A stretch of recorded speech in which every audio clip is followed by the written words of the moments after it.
যাইতেছি বাবা, শাকচুন্নি কোথাকার, আম্মুকে ডাক দিস না।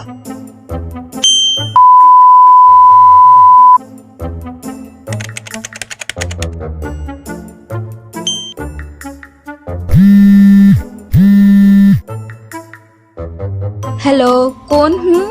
এই ছাড় তো তোর উল্টা পাল্টা হিন্দি, কি করস তুই? একটু সুন্দরভাবে বল। সুন্দরভাবে কি বলা যায় না? আর হ্যাঁ, বইসা রইছি। বাসায় ভালো লাগে না রে, চল দেখা করি, না হয় তুই আমাদের বাসায় আয়।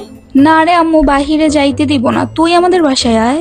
আচ্ছা ঠিক আছে, তাহলে আম্মুকে বলবো যে তোর কাছ থেকে সিলেবাস আনতে যাবো। আর শুন, তোর কাছ থেকে যদি আম্মু পরে জিজ্ঞাসা করে তুই এটাই বলিস। ঠিক আছে, তাড়াতাড়ি আয়। ও তুমি, আচ্ছা মোনা, ঘরে আসো। এই দরজা খোল, তোর বান্ধবী আসছে। সারাদিন রুমের ভিতরে কি করে আল্লাহ তাআলা ভালো জানে। খোল তাড়াতাড়ি দরজা, তোর সারাদিন মোবাইল টিপা বার করতেছি। এভাবে শুয়ে আসছিস কেন? চল না সামনের এই পার্কে যাই। শুন, বর্তমানে আমি লাইফ নিয়ে অনেক সিরিয়াস। কখন, কেমনে? কারণ আমি অবশেষে বুঝতে পারছি লাইফটা কোনো কোরিয়ান ড্রামা না যে কোনো এসিও এসে প্রেমে পড়ে যাবে। অলরেডি প্রেমে পড়ে গেছে, তুই জানোস না এখনো? কে না জানি কোন পাগল যে নিয়ে দিচ্ছে ঝামেলা নিয়ে আসতে চায়। হ্যাঁ, আরে তোর মনে নাই ওই দিন যে আমার আন্টির বাড়িতে আমরা গেছিলাম? পরে রায়হান ভাই আমাকে জিজ্ঞাসা করতেছে যে তুই কে, তুই কে। পরে আমি অনেকক্ষণ পর উত্তর দিলাম যে তুই আমার বান্ধবী। পরে সে বলতেছে মেয়েটা আসলে খুব সুন্দর আছে।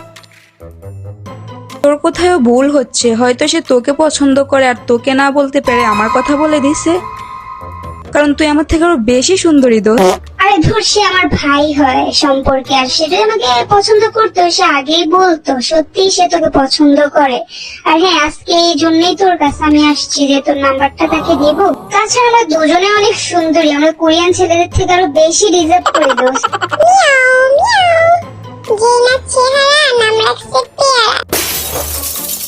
কি রে, কই যাস? তোদের জন্য নাস্তা রেডি করতেছি। আরে মা, কোথাও যাচ্ছি না, এই যে বাসার সামনেই আছি, তুমি রেডি করো।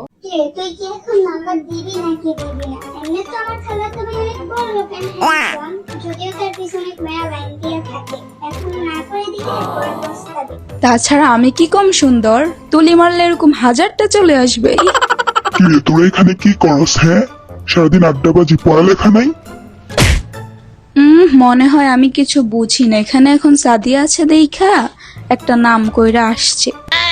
না না ভাই, এদের প্রেম হইতে দেওয়া যাইব না। এরা দুইজন মিললে গেলে পরে ও এক শয়তানের সাথে, পরে সাদিয়াকে শয়তান বানাইয়া করবে, পরে দুইটা মিললে আমার সাথে ঝগড়া করবে। না না, এটা হইতে দেওয়া যাইব না। আচ্ছা ভাইয়া, তুই কি এখান থেকে যাবি নাকি এখন আম্মুকে ডাক দিব? আম্মু। আচ্ছা যাইতেছি বাবা, শাকচুন্নি কোথাকার, আম্মুকে ডাক দিস না। তুই তো এখনো বুঝস না রে বোকা। তোর লাইন কইরা দিয়া তারপর তোর ভাইয়ের সাথে কি রে, কি এত ভাবো? আম্মু নাস্তা রেডি করছে, চল বাসায় আয়। এই ভিডিওটির পরের পার্ট দেখতে চাইলে তোমরা অবশ্যই আমাকে কমেন্টস করে জানাইও, কারণ কমেন্টস করে জানালে আমি আর উৎসাহিত হব। Tata, bye bye, see you.